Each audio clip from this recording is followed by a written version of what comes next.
This is our last video for our introduction lesson for exponential models. Now, exponential decay is when the decay factor b has a value that is between 0 and 1.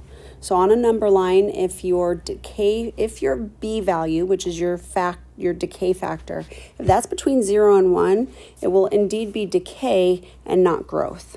And decay, you'll see with the graphs what they look like.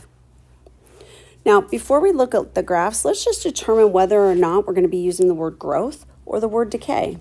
So whether or not we're going to be using the word growth or whether or not we're going to be using the word decay. So we're going to look at the b value. Growth is when the b value is greater than 1, and decay is when the b value is between 0 and 1. So I'm going to look here at these b values. 0.95 would be a b value, 0.12 is a b value, 5 is a b value, and 1/2 is a b value. So we look at those b values. Remember, the initial value is just your y-intercept, just the y-intercept. So that does not determine whether or not we have growth or decay. That is going to tell us our starting amount. So our starting amount would be 14. Is 14 going to grow or is it going to decay? Is it going to get lower, which would be decay, or would it get higher, which would be growth? Same thing with the 100. 100 would be our starting or initial value. Is it going to grow higher or is it going to decay lower? 0.2, just a starting value. Is it going to grow or is it going to decay? And 16, same thing. Is it going to grow or is it going to decay? So we're going to look at the b value. When the b value is greater than 1, growth, and when it's between 0 and 1, decay. Well, 0.95 is between 0 and 1. It's less than 1 but greater than 0. That would be decay. 0.12, our next one, 0.12, that is also between 0 and 1. That would be decay. 5 would be our next b value. That is greater than 1, so that would be growth. And then our last, which is 1/2. 1/2 is between 0 and 1, so that would also be decay. So I'm going to go back and I'm going to write those answers there. This one is decay. This one is decay. The third one was growth. And the last one was decay. Okay, let's graph a decay model. So we've got y equals 4 times 1/2 raised to the x power. Remember what that 4 value is. The 4 is our initial value, and the initial value is your y-intercept.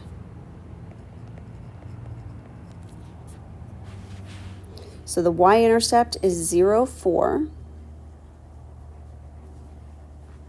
Now I need to put a few values in to a table.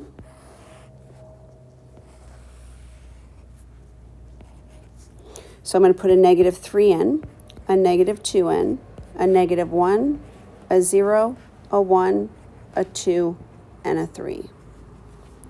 When I put a -3 in, I have 4 times 1/2 to the -3 power. 1/2 to the -3 power is the same thing as 8. 1/2 to the -3 power says flip the fraction to make the exponent positive, so we would have 2 over 1. And then 2 over 1 to the 3rd power. Let me do this off to the side so that you can see. 1/2 to the -3 power is the same thing as 2 over 1 to the 3rd power. And 2 to the 3rd power is 8. So that would be 4 times 8, which is a very big number for our grid. It is 32. Put a -2 in. 4 times 1/2 to the -2 power. 1/2 to the -2 is the same thing as 2 over 1 to the +2, which is 4. So I have the 4 for the initial value times 4 which is 16. Then we have 4 times 1/2 to the negative 1 power. 1/2 to the negative 1 power is 2 over 1 to the positive 1 power, which is 2. So I have 4 times 2, which is 8. When we put a 0 in, anything to the 0 power is 1. When I put a 1 in, we have 4 times 1/2 to the first power, which is 2. When I put a 2 in, we have 4 times 1/2 squared. 1/2 squared is 1/4.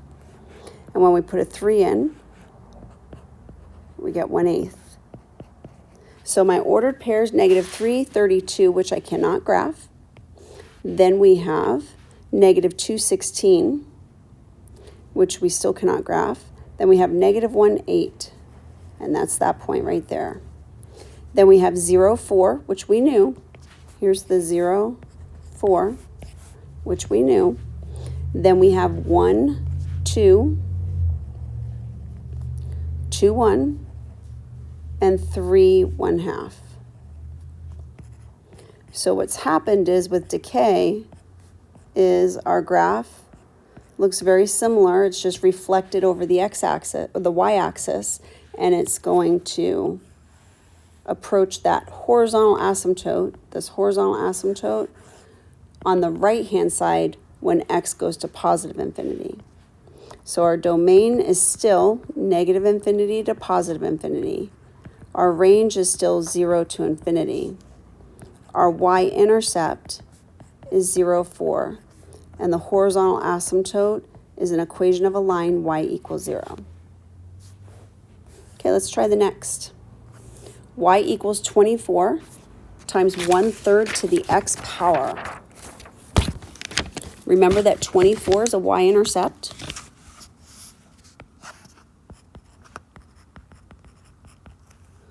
And I cannot graph that on this grid. So I'm going to start putting some values in.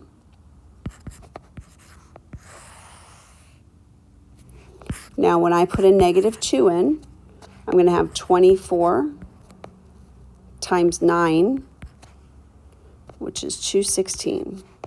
When I put a -1 in, I'll have 24. 1/3 to the -1 power is 24 times 3, which is 72. When I put a 0 in, yay, I have 24 times 1, but still 24 is not on the grid. We put a 1 in, and we get 24 times 1/3. There we go. That's an 8. 1, 8. Then we put a 2 in. 24 times 1/9. 24 times 1/9 is 8/3. That's 2 something. So when we put a 2 in, 2 2/3, I believe. Then when we put a 3 in, 24 times 1 over 27, that would be 24 over 27, which is less than 1.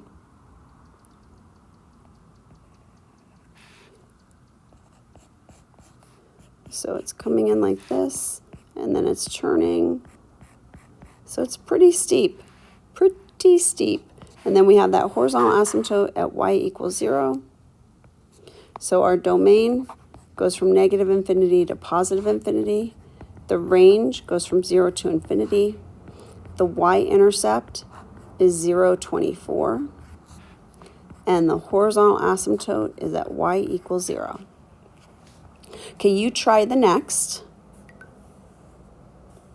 And if you need to do some multiplication over here in your calculator, 24 times 9, I knew that was 216 because I had already done the calculation. So don't be afraid to use your calculator to multiply two numbers together. We don't want you getting hung up on multiplying two numbers because what we're learning is much bigger than that.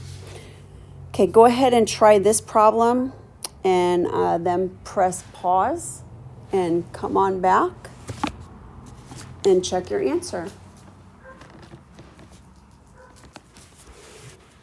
Okay, welcome back. I put in values for x of -1, 0, 1, 2, and 3. And I got 1,000, then I got 100, 10, 1, and 1/10.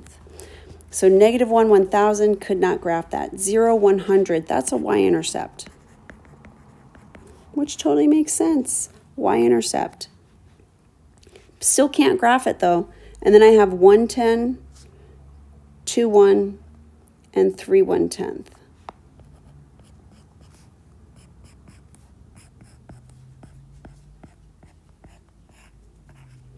I have a horizontal asymptote at y equals 0. The domain goes from -infinity to positive infinity. The range goes from 0 to infinity. The y-intercept is 0, 100. And the horizontal asymptote is at y equals 0.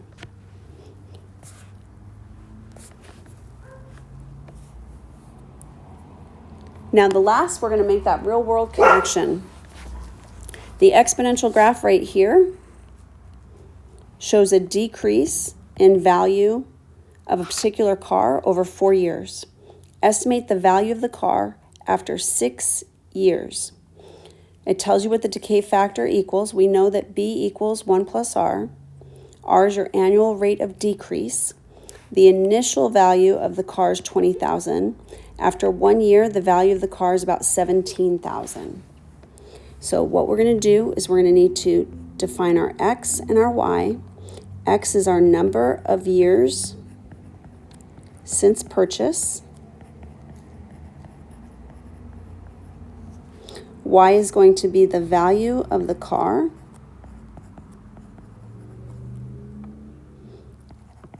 after X years.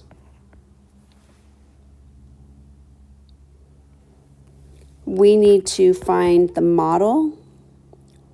Y equals A times B raised to the X power. So we're going to use our calculator to find those values. We do know that the initial value is going to be 20,000. So I expect my calculator to give me that value of 20,000. So I'm going to put in a couple of ordered pairs into my calculator. I'm going to have 0, 20,000, and I'm going to have 1, 17,000. I'm going to put that into my calculator, and I'm going to let the calculator calculate the exponential function.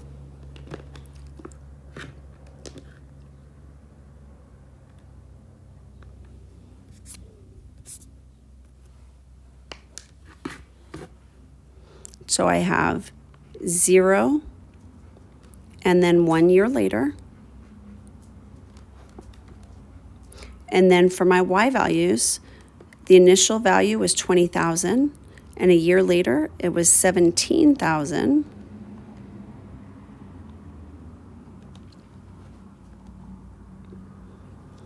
I'm going to graph it, calculate EXP, A times B to the X, and you can see that the A value is 20,000 and the B value is 0.85, which is exactly what I expected. Exactly what I expected, because we need to be less than 1. So we're going to talk about that right here.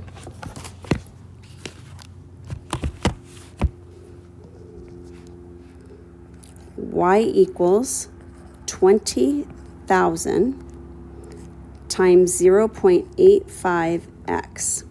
If B is equal to 0.85 and R is some value where B equals 1 plus R, R must have been a negative value. So rates of decrease are going to be negative. So let's make this known. A rate of decrease is negative.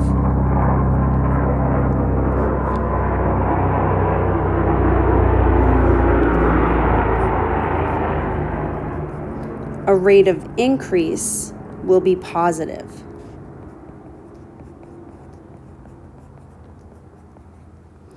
So the rate of decrease in this particular problem must have been 15%, because 85% is what we will have year after year after year. We'll have 85% of the value we had before, which is less than 100%.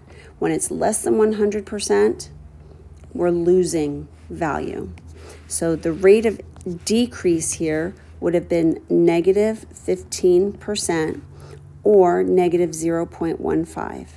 And when we find the b value, b is equal to 1 plus a negative 0.15, which is the same thing as 1 minus 0.15, which is where the 0.85 comes from. But we were fortunate that our calculator gave us those values and we were able to make sense of them. And that's how you are going to apply this to your word problems. Now be sure that you are defining your variables. I'm going to highlight that. Be sure that you are highlighting your actual model. And then be sure that you are answering the question. Estimate the value of the car after 6 years. So I'm going to go back to my calculator and I'm going to have to estimate the value of the car after 6 years. So I'm going to go back to my calculator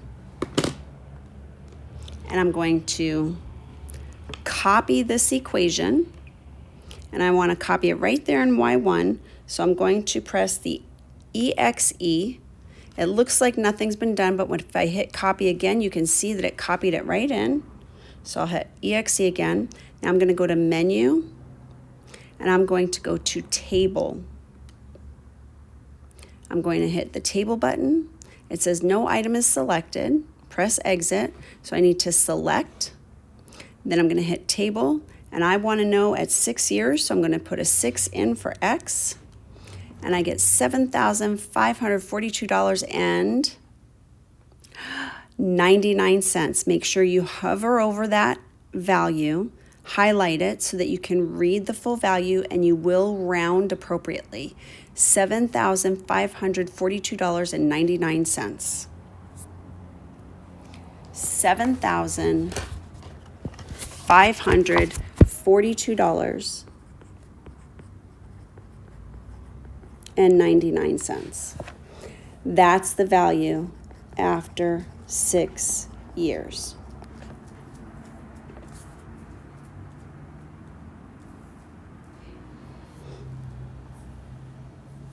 Okay, the next one is a good one for you to try and make sure that you can get the A value and the B value. Put this data into your calculator. And then using the rules I gave you, these rules right here are for TI. So these rules right here are for a Texas Instruments computer. So a TI calculator instructions. So we know how to do this with the instructions for our Casio. So put these values in, make sure that you can get the A value, the B value, and see if you can tell whether or not it's decay or growth. And I hope you found this video to be helpful, and we'll see you next time.